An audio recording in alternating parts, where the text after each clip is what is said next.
We were happy with the quality of installation, there was no doubt about that. We monitored that as it was going along and we compared to what we had previously. We're saving around the $4,000 a month, sometimes a little more on that, so that's pretty rewarding for us and making sure that we're minimising our environmental footprint as well. Our payback period is going to be around the 4 years, so after that, you know, it's going to be money back into our pocket.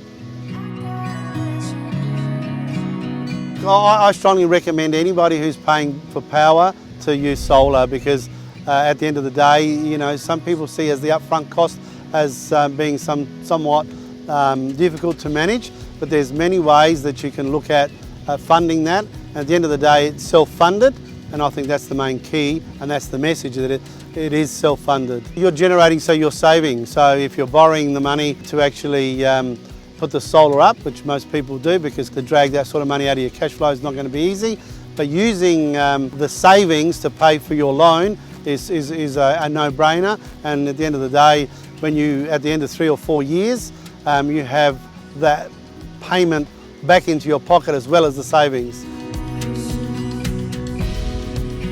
I'm a very happy customer, and I'm now looking at putting in some ground mounts where I can use on my broadacre as well.